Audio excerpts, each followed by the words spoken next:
दिल्ली में अगर कोई ये सोचता है कि इंटरनेट पर चल रही हर फर्जी वेबसाइट दिल्ली पुलिस की नज़र से बच जाती है तो ये मामला उसकी सोच बदल देगा।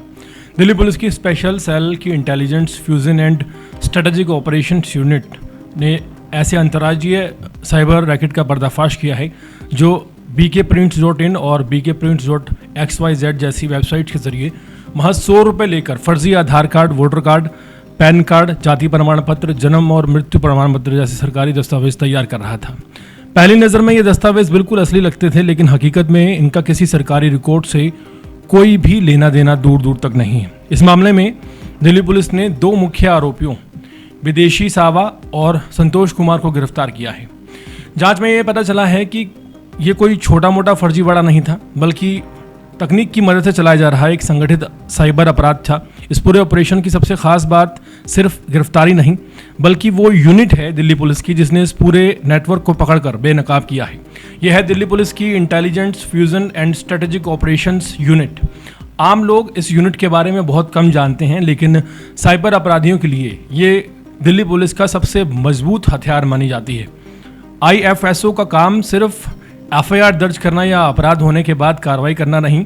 ये यूनिट इंटरनेट पर, सोशल मीडिया पर, डार्क वेब, संदिग्ध वेबसाइट्स और डिजिटल ट्रांजैक्शंस पर लगातार नज़र रखती है। कई मामलों में यह अपराध होने से पहले ही सुराग जुटा लेती है। टेक्निकल विशेषज्ञों, साइबर जांचकर्ताओं और इंटेलिजेंस अधिकारियों की ये टीम डिजिटल दुनिया में अपराधियों के हर कदम पर नज़र रखती है। यही वजह है कि ऑनलाइन ठगी, फर्जी वेबसाइट, डिजिटल पहचान की चोरी, फेक डॉक्यूमेंट्स, साइबर फ्रॉड और बड़े ऑनलाइन रैकेट्स की जांच अक्सर इसी यूनिट के पास होती है। हाल ही में जो मामला सुलटाया गया है उसमें किसी ने कंप्लेंट नहीं की थी। इस मामले की शुरुआत भी IFSO की साइबर पेट्रोलिंग से हुई। सोशल मीडिया और इंटरनेट पर निगरानी के दौरान टीम को सूचना मिली कि bkprint.in नाम की वेबसाइट पैसे लेकर सरकारी दस्तावेज तैयार कर रही है, जिसमें आधार कार्ड और वोटर ID कार्ड भी शामिल हैं। सूचना यही थी कि जानने के लिए पुलिस का तरीका अपनाया गया। एक आम ग्राहक बनकर पुलिस ने एक डमी यूज़र बनाया और वेबसाइट पर दिए गए UPI ID के जरिए 100 रुपये डिजिटल वॉलेट में डाले। जैसे ही वॉलेट रिचार्ज हुआ, टीम ने एक काल्पनिक नाम बताया, पता बताया, फोटो बताया, अपलोड किया। कुछ ही देर में वेबसाइट से एक आधार कार्ड और वोटर ID कार्ड तैयार करके उन्हें भेज दिया गया और बिल्कुल असली लग रहा था। यदि इस असली जांच जो यह जांच शुरू हुई यहाँ से, दिल्ली पुलिस ने दस्तावेज पर मौजूद QR कोड स्कैन किया, लेकिन QR कोड सरकारी वेबसाइट से मिलान नहीं कर रहा था। यहाँ ऐसा कुछ नहीं हुआ। स्क्रीन पर जो भी जानकारी दी गई थी पुलिस ने खुद वेबसाइट पर टाइप की थी। इससे ये साफ हो गया कि पूरा सिस्टम लोगों को धोखा देने के लिए बनाया गया है। इसके बाद IFSO ने डिजिटल ट्रेल पकड़ना शुरू किया। वेबसाइट से जुड़े UPI accounts, mobile number, server और टेक्निकल रिकॉर्ड की जांच की गई। जांच करते करते दिल्ली पुलिस दमन और द्वीप के रहने वाले विदेशी सावा तक पहुंच गई। DCP IFSO विनीत कुमार और ACP विवेकानंद झा के मार्गदर्शन में इंस्पेक्टर सतीश कुमार की अगुवाई में एक विशेष टीम बनाई गई। इस टीम ने sub inspector Sumit Sehrawat, head constable Manoj Rajesh और कांस्टेबल आशीष राठी शामिल थे। सबसे पहले विदेशी सावा नाम के युवक को दमन और द्वीप से गिरफ्तार किया गया। पूछताछ में उसने बताया कि वो ऑनलाइन पेमेंट लेता था और ग्राहकों तक फर्जी दस्तावेज पहुंचाने का काम करता था। उसने ये भी कबूल किया कि वेबसाइट का पूरा टेक्निकल संचालन बिहार के पटना निवासी संतोष कुमार संभालता है। इसके बाद पुलिस ने टेक्निकल साक्ष्यों के आधार पर बिहार पहुंचकर संतोष कुमार को भी गिरफ्तार कर लिया।